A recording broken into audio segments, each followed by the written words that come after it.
अस्सलामुअलैकुम भाई और बहनों, आज की नई अपडेट के साथ आप देख रहे हैं YouTube channel message of Islam. Army chief का ऐलान, पाकिस्तान को मदरसस्तान ना बनाया जाए।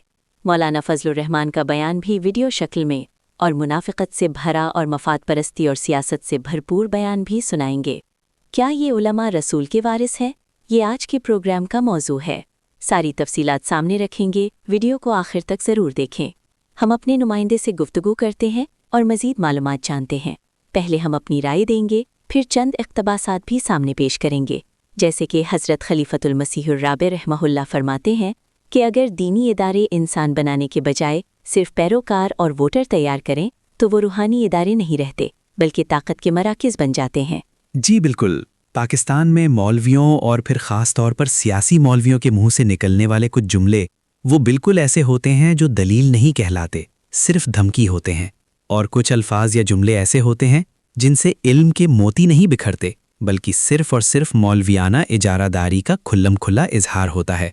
जैसे इन सियासी मौलवियों से ये सुन सुनकर आपके कान पक गए हैं, मेरे तो पक गए हैं, कि उलमा रसूल पाक सल्लल्लाहु अलैहि वसल्लम के वारिस हैं। ये सबसे ख़तरनाक दावा है, और ये जुमला कोई सियासी मौलवी या कोई दीनी आलिम कहता है तो इसलिए अवाम उसे अक़ीदत के साथ कबूल भी करती है, जबकि समझना तो ये चाहिए कि ये जुमला दरअसल दीन की निजीकरण है, नबूवत की विरासत पर कब्ज़ा है और अवाम को ज़हनी ग़ुलाम बनाने का एक बेहतरीन और कारामद नुस्खा है। वीडियो क्लिप देखते हैं। अंबिया के हम वारिस हैं और उनकी जिम्मेदारी सियासी थी, मुल्क का तदबीर और इंतज़ाम था, लोगों के हुकूक का तहफ़्फ़ुज़ था, अमन का क़याम था, माशी खुशहाली थी, तो फिर हमने उसको अपनी ज़िंदगी से क्यों बाहर कर दिया? आइए ज़रा देखते हैं कि रसूल पाक सल्लल्लाहु अलैहि वसल्लम के असल वारिस तारीख़ में कैसे थे। इमाम अबू हनीफ़ा को अब्बासी खलीफा अबू जाफ़र अल मंसूर ने ये पेशकश की कि आप काज़ीउल क़ुज़ात बन जाएं, यानी रियासती ओहदात, ताकत और इख्तियार। मगर इमाम अबू हनीफ़ा ने इनकार कर दिया और उन्हें इस पर जेल में डाला गया, तशद्दुद हुआ और अक्सर मौरख़ीन के मुताबिक उन्हें जहर भी दिया गया। ये था वारिस रसूल सल्लल्लाहु अलैहि वसल्लम, जो रियासत के सामने नहीं झुका। अब्बासी खलीफा अबू जाफ़र मंसूर और बाद में फिर मेहदी जो थे, वो चाहते थे कि इमाम मालिक ऐसा फतवा दे दें जिससे हुक्मरानों के हक़ में लोगों की बैत ज़बरदस्ती जायज़ करार पाए। इमाम मालिक ने उन्हें कहा कि जी, मजबूरी में ली गई बैत शरन दुरुस्ती नहीं, तो इस पर उन्हें सरेआम कोड़े मारे गए, जिससे उनके कंधे जो है वो उखड़ गए, मगर फतवा ना बदला। ये थी नबूवत की विरासत। तीसरी मिसाल, जिसे मौलवी हजरात जो हैं वो अमूमन भूल जाते हैं, वो है अब्बासी खलीफा मोहम्मद रशीद और उसके बाद मुअतसिम बिल्लाह का सरकारी अक़ीदा। ये था कि कुरान पाक एक मखलूक है, और इमाम अहमद बिन हम्बल ने कहा कि मैं ये नहीं मानता। बस यही जुर्म था जिस पर कैद और कोड़ों की सज़ा, मगर ज़बान खामोश नहीं। ये सब दीन बचाने के लिए था, रियासत से फ़ायदा उठाने के लिए बिल्कुल भी नहीं था। और एक हमारी जो मजहबी बलाएं हैं जो खुद को इस वरासत का मालिक बनाकर पेश करती हैं, मगर उनके करतूत बिल्कुल ही उलट होते हैं। इसलिए ये जुमला इल्मी बददियानती की इंतहा है। क्लासिकी इस्लामी रवायत में ये आता है जी कि हदीस के मुताबिक कि उलमा अंबिया के वारिस हैं, मगर हमारे मुल्क और हमारे माशरे में उलमा का मतलब इल्म, अखलाक, तक़वा, अदल ये नहीं है, बल्कि सियासी जमात बनाना है, वोट बैंक बनाना, चंदा इकट्ठा करना, नेटवर्क बनाने और मदरसा इंडस्ट्री बनाना।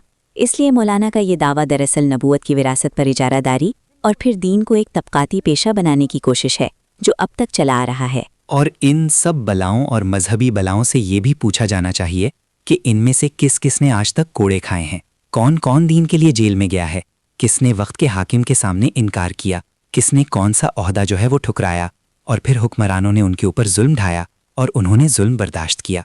वीडियो क्लिप सुनते हैं। 18 साल से कम उम्र की बात की है, अब उलमाए किराम हैं। इतनी मजहब का खेज कानून मैंने दुनिया में नहीं देखा। कहते हैं कि अगर 18 साल से पहले शादी हुई तो इसको जिनसी ज़ियादती से ताबीर किया जाएगा और इसको ज़िना बिल जबर कहा जाएगा।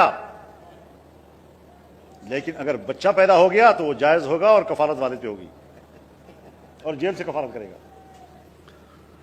ये मज़हब का खेज किस्म के कानून, कोई खुदा का खौफ करो यार। अब शादी की उम्र बढ़ाने का जो मामला है वो इन दिनों इन बलाओं को बहुत ज़्यादा तंग कर रहा है, और वो है लड़की की शादी की उम्र को 18 साल तक क्यों बढ़ाया जा रहा है। ये सबसे ज़्यादा उनको इस वक्त तकलीफ़ है।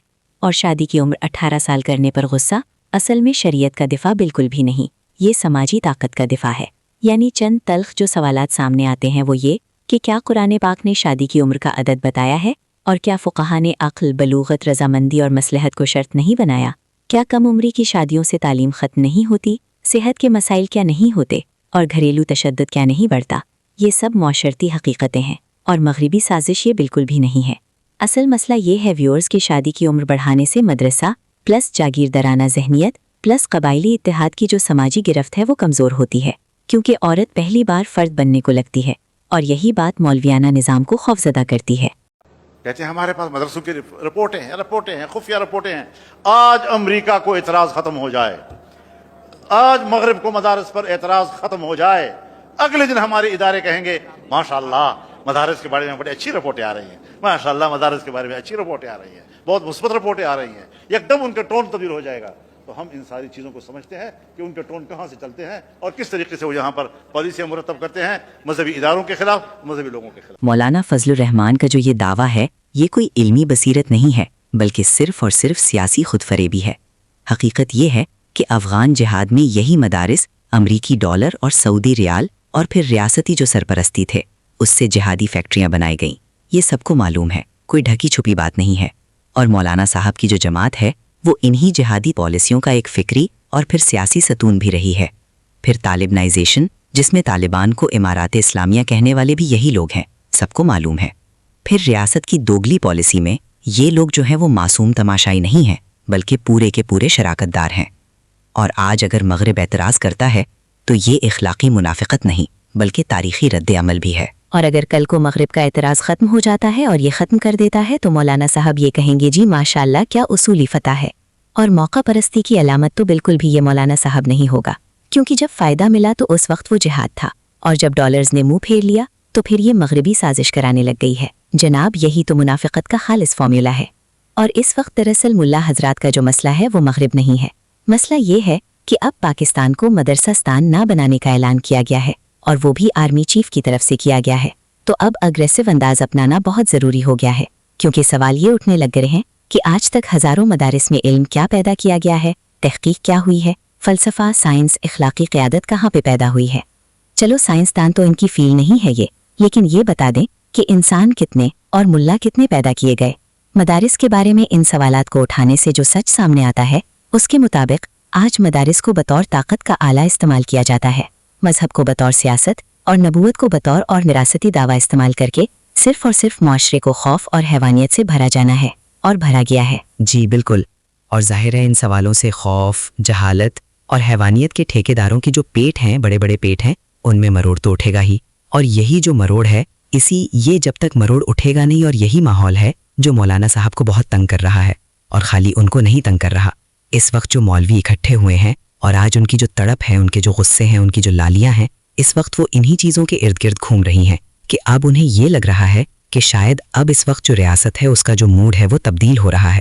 اب وہ جو مدرسہ استان بنانے کی بات ہو رہی ہے کہ یہ ملک جو ہے پاکستان اسی لیے نہیں بنایا گیا تھا کہ جی اس کو مدرسہ استان بنائے، تو اب وہ موڈ چینج ہو رہا ہے، وہ شفٹ سامنے نظر آ رہی ہے، اور اس شفٹ کے خلاف ان کا متحد ہونا، ان کا اس طرح سے غصہ دکھانا، لال پیلا ہونا، پیٹوں میں جو مروڑ اٹھنے، یہ بالکل جائز ہے۔ ہمیں نظر آتا ہے کہ جی ہاں بالکل آپ کا حق بنتا ہے، کیونکہ آج تک سارے تھرو آؤٹ جس طرح سے معاشرے کو انہوں نے خوف میں مبتلا کر کے اس کے اوپر اپنی گرفت بنائی ہے، اور اگر اب وہ گرفت ڈھیلی ہو رہی ہے یا ڈھیلی کرنے کی ایک ایفرٹ شروع ہو رہی ہے تو آبویسلی یہ تڑپیں گے بھی، پوری کوشش بھی کریں گے کہ ان کی گرفت جو ہے وہ کسی طور پر بھی ڈھیلی نہ ہو۔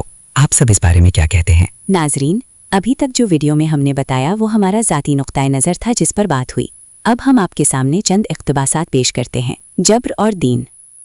حضرت خلیفۃ المسیح الثانی رضی اللہ تعالیٰ عنہ فرماتے ہیں کہ اسلام تلوار کے زور سے نہیں پھیلا بلکہ دلیل، اخلاق اور قربانی سے پھیلا۔ جو دین کو جبر سے نافذ کرنا چاہتا ہے وہ اسلام کی روح سے ناواقف ہے۔ حوالہ خطبات محمود، جلد 10، صفحہ 123، نیز تفسیر کبیر، جلد 4۔ جہالت اور مذہبی طاقت۔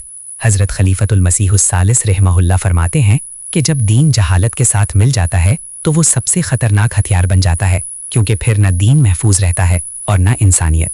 حوالہ خطبہ جمعہ 27 مارچ 1969، خطبہ جات ناصر، جلد 2، درباری علماء پر واضح موقف۔ حضرت خلیفۃ المسیح الرابع رحمہ اللہ فرماتے ہیں کہ جو عالم وقت کے ظالم کے سامنے خاموش رہے وہ وارث رسول نہیں بلکہ اقتدار کا محافظ ہوتا ہے۔ حوالہ خطبہ جمعہ 5 مئی 1979، خطبہ جات طاہر، जिल्द 8 दीन और रियासत की ज़बरदस्ती। हज़रत खलीफतुल मसीहुर राबे रहमहुल्लाह फरमाते हैं कि इस्लाम किसी फ़र्द या रियासत को ये हक़ नहीं देता कि वो लोगों के ईमान या तर्ज़ ज़िंदगी को बज़ोरे ताकत कंट्रोल करे। हवाला इस्लाम और जदीद मसाइल, सफ़ा 211, लेक्चर्स लंदन। खौफ बमुकाबला अक्ल। हज़रत खलीफतुल मसीहुल खामिस अय्यदहुल्लाहु ताला बिनस्रिहिल अज़ीज़ फरमाते हैं कि कुरान करीम अक्ल को मुखातिब करता है, खौफ को नहीं। जो लोग खौफ के ज़रिए दीन फैलाते हैं वो कुरान के मिजाज के खिलाफ खड़े हैं। हवाला खुतबा जुमा 16 नवंबर 2012, अल-फज़्ल इंटरनेशनल। औरत की हैसियत। हज़रत खलीफतुल मसीहुल खामिस अय्यदहुल्लाहु ताला फरमाते हैं कि औरत को कमज़ोर समझकर उसके हुकूक छीन लेना इस्लामी तालीम नहीं बल्कि जाहिली सोच है। इस्लाम औरत को फ़र्द मानता है, मिल्कियत नहीं। हवाला विमेंस राइट्स इन इस्लाम, खिताब बरतानिया पार्लियामेंट 2011। दीन बतौर तबकाती पेशा। हज़रत खलीफतुल मसीहुल खामिस अय्यदहुल्लाहु ताला फरमाते हैं दीन का मकसद इंसान को खुदा से जोड़ना है, ना कि किसी मखसूस तबके को मजहब के नाम पर इख्तिदार देना। हवाला खुतबा जुमा 24 जून 2016, खुतबा जात मसरूर। मदारिस और इंसान साजी। हज़रत खलीफतुल मसीहुर राबे रहमहुल्लाह फरमाते हैं कि अगर दीनी इदारे इंसान बनाने के बजाय सिर्फ पैरोकार और वोटर तैयार करें तो वो रूहानी इदारे नहीं रहते बल्कि ताकत के मराकिज़ बन जाते हैं। हवाला question and answer session MTA 1994। आप सब इस बारे में क्या कहते हैं ज़रूर शेयर करें, कमेंट करें। वीडियो पसंद आई है तो लाइक करें, सब्सक्राइब करना मत भूलिएगा। अपनी राय ज़रूर दें। कहाँ से हमारा प्रोग्राम देख रहे हैं ज़रूर बताएं। YouTube channel message of Islam.